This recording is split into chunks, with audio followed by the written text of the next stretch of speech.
All right, welcome back, folks. I'm Jake ELLENBOGEN. Today we're talking about Willie Lampkin, the North Carolina interior offensive lineman the Rams added in UDFA.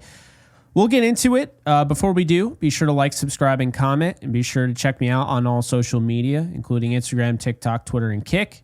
And welcome back.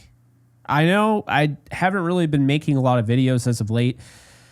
I put way too much pressure on myself with the draft, overdid it in typical Jake fashion. And so let's just say I needed the time, and I'm glad I'm back, but I'm not going to be going crazy with the content.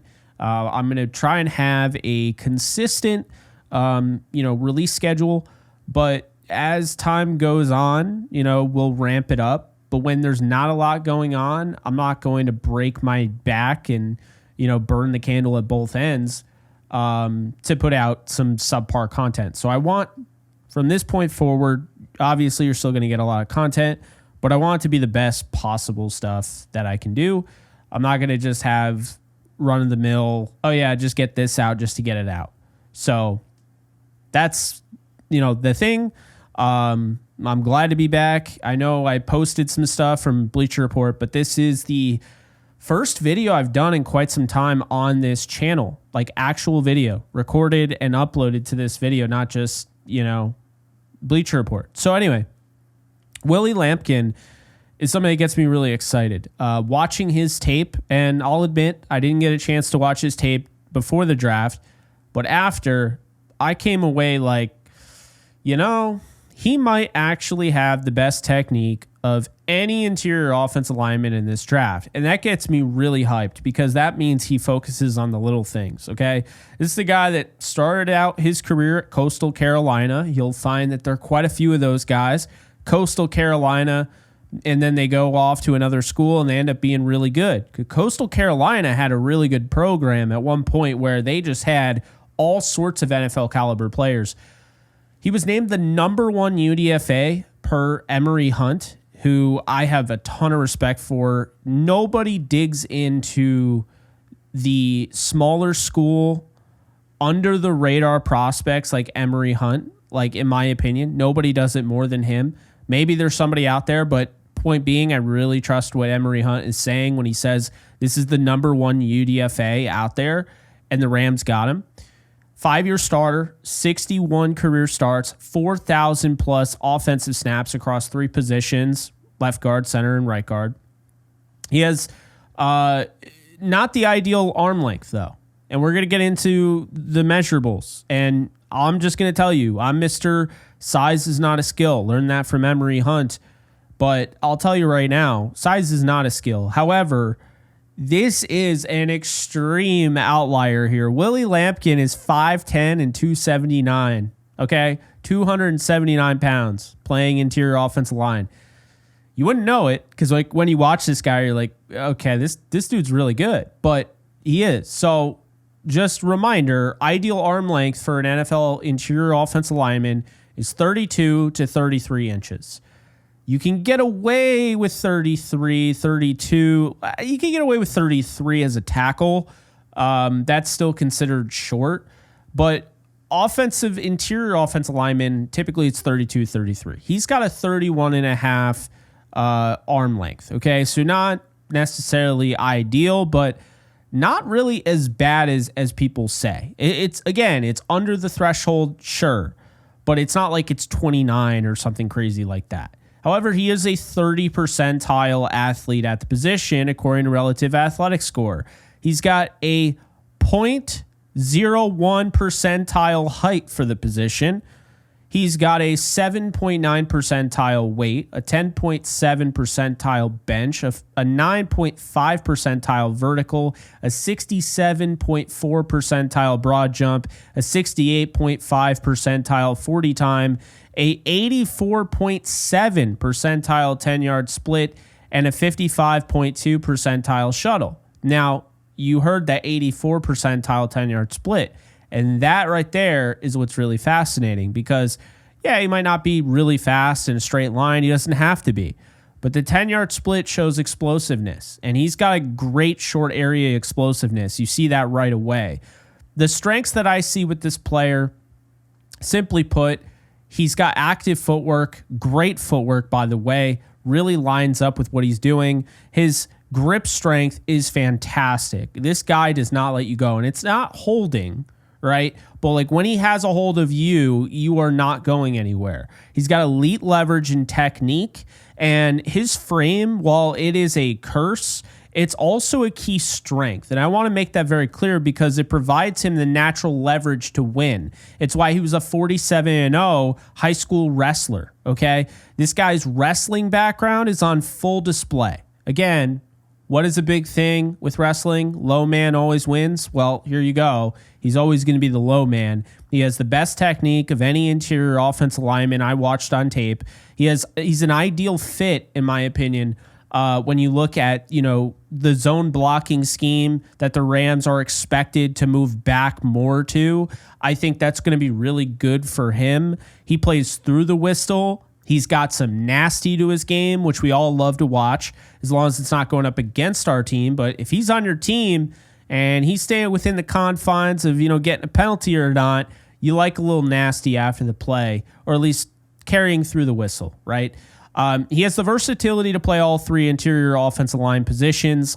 I suspect a guy like Sean McVay may even consider getting him, getting creative and getting him on the field in a form of maybe a fullback in some sub packages, though. His motor does not turn off. He dominated top competition at the Senior Bowl. I mean, we're talking about day 2 picks. He made him look absolutely silly.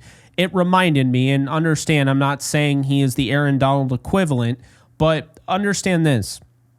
I will never forget, as long as I live, Aaron Donald went to the Senior Bowl out of Pitt and went up against one-on-ones, and you love those edge defender, defensive lineman, one-on-ones with the offensive lineman. I will never forget, as long as I live, watching that video, is when Aaron Donald just bullied the hell out of Baylor interior offensive lineman Cyril Richardson. I still think about it to this day.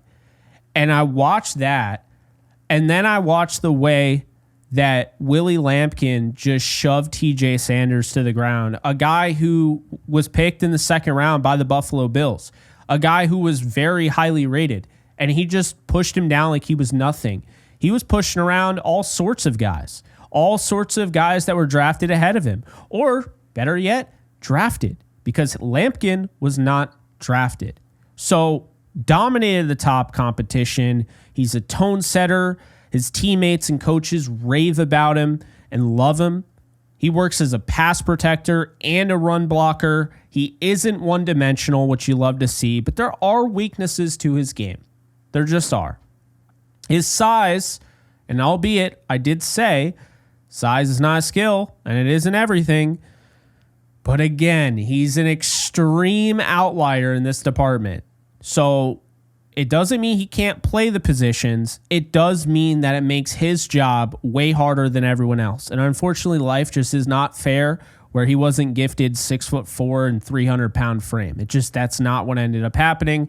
So he works with it. But the average size for an interior offensive lineman is 310. That's their weight, 310. He's under 280 pounds. So that's something to keep in mind. The margin for error taking on bigger and longer defensive tackles is going to be extremely thin, razor thin, because of the God-given frame that he has. He can get overpowered by proper bull rushes. The lack of arm length is going to make his job very difficult. It can lead to him grabbing under the shoulder pad, getting hit with a penalty there. So that's something to keep in mind. And what I would say, because people always want to know when you're talking about somebody or you're given some sort of scouting report, everyone is obsessed with player comps. Obsessed. And there are 4 players that stuck out to me when watching this player. The first one was Jason Poe. You might not remember him. We interviewed him on Downtown Rams. He was this undersized tweener offense lineman that was like super athletic, like just absolutely killed it with the pro day. Poe, I believe, was either drafted or he was signed by the Niners, and I think he's still on that roster, but he kind of gives me some Jason Poe vibes. He also, with the nastiness, gives me Richie Incognito vibes, a former Ram in his own right. Patrick Ricard is another one. He's not an offensive lineman, but that fullback ability, I see it with him. I do. And then Rodney Hudson, who was a little bit of this kind of undersized center, ended up being one of the best centers in the league at one point. And this is somebody that was not even 300 pounds. It was about 6'2". So understandably so, not anybody that I compared him to is going to hit that 5'10", 5'11" threshold. But the point being is that he's like a combo. He's like a fusion of all four of those players. So look, in conclusion, because of his stature, I expect Willie Lampkin is going to be looked at as purely a center at the NFL level. That is what he was listed in with all the stuff that came out when the Rams signed their UDFAs. It didn't say IOL. It didn't say G. It didn't say OG. And it didn't say OL. It just said C, meaning he is a center. Now, he can change that, of course. The perception of him is that he's a center going into camp. And they probably had conversations with him on the phone, said, we want you to play center. But they can work out things in training camp. They can see if he's going to work as a fullback. They can see if they want to play him at guard. All those things. But for now, I would imagine he is going to purely be a center at the NFL level, being that he's in the middle of an offensive line at that point, and it makes his biggest weakness a lot less of a weakness because they won't be able to use that against him as easily when you have all these guys surrounding him. See, if he was playing tackle, he'd be dead to rights. And even at guard, there is potential there because you can get around him. At center, it's going to be a lot harder. He's going to have, guys there that are next to him at the guard position. So it might make more sense for him to play center for that reason. But that said, I do expect a genius like Sean McVay to use Lampkin in sub-package roles and as a type of blocking-oriented fullback should he make the 53. So my prediction, I definitely believe Willie Lampkin will make the team. I do. And I understand some people will say, no, he's just a novelty. He's 5'10". That's all nice story and all. He's not going to make it. I don't necessarily agree with that. I don't at all, actually. And, the thing about this is that I feel like people, they're going to get tired of hearing his name. But make no mistake about it, I mean this when I say this. If this guy was just 6'3" and 296 pounds with 33-inch arms, which, by the way, is literally Jason Kelsey's size, not big and towering, right? 6'3" at center, that's considered undersized to a degree. But for real, like if he was 6'3", 296 and had 33-inch arms, with that tape, he might have gone in the first round. I'm not kidding you. So that's something to think about here, right? It really is. And, I just feel like when I watched his game, he was super underrated because he went undrafted, and I'm watching the tape and I'm like, man, Omarion Hampton is lucky he had him. I'll just say that right now. You see Willie Lampkin all over the film.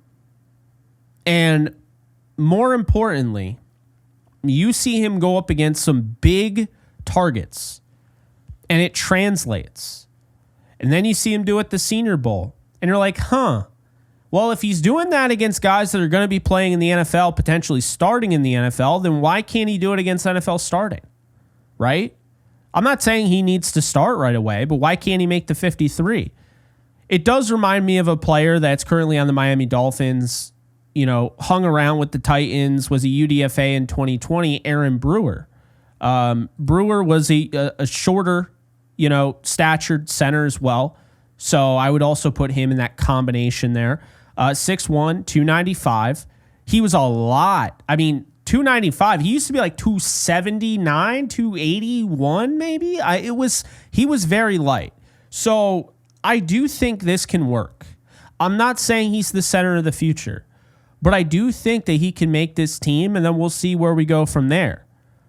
But I do expect him to make the team, and I just can't see a guy like this not making the team. The tape is there. They're going to love him. It just feels like the Rams are the type of organization that would give this guy a shot.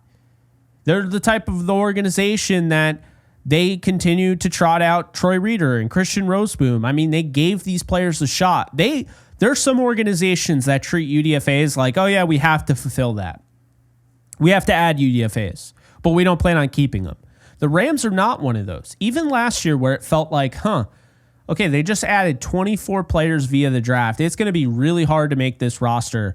And sure enough, they ended up keeping Jalen McCullough. They ended up keeping Charles Woods. They ended up keeping Josh Wallace, So they kept their late round picks too. I mean, say what you will, but that isn't always the case with teams. So that's something to keep in mind there. And again, I'm not saying Willie Lampkin is going to be this, and this, but I do think he's got a legitimate shot to play a role on this team. And I think he is somebody that they are going to get under the hood and be like, man, I don't know how we got this guy without giving up draft capital, but I'm glad we did because this guy could be a problem. I don't know what the plan is at 279. Are they going to ask him to bulk up? Do you want to sacrifice some explosiveness to maybe have a little bit more mass? That's up to the Rams. That's not something I can decide for them or figure out for them. But make no mistake about it. Watch this guy's film and you'll fall in love. It's one thing to be strong. It's one thing to be athletic. It's another to have the nuanced details and actually have good technique. It tells me that this guy's very coachable. And the fact that he already has this, he's not some 25-year-old guy. He's 23, but he's not like 25 or 26, okay? Like he's played 5 years. He started 5 years. He worked his way up from Coastal Carolina to North Carolina. And you see it. This guy, 60-plus starts, you see it. So I'm excited to see what the Rams can do. If you are, be sure to hit that like button. Be sure to let me know in the comments section how you feel about Willie Lampkin. I know a lot of you guys want me to do this video. This video has been something that I've been planning to do for a while, and I pushed it off to give myself a little bit of a break, which was needed. But we finally got the video out. So I hope you guys enjoy. Be sure to like, subscribe, and comment. I'll see you guys in the next one. Later, folks. All right, guys, so once again, just want to let you guys know that you can check out my new side project, The Lounge. I interview athletes, musicians, actors, actresses, all the nine. So definitely check it out over on the Lounge with Jake Ellenbogen channel. Be sure to subscribe and enjoy. In case you guys haven't noticed, I do have a Discord channel for my community on this channel. And if you want to be a part of it, it is free. The link is in the description below. You can sign up. This is basically a 24/7 Rams channel, and we are almost at 1,100 members. So if you want to be a part of it, just hit the link in the description below.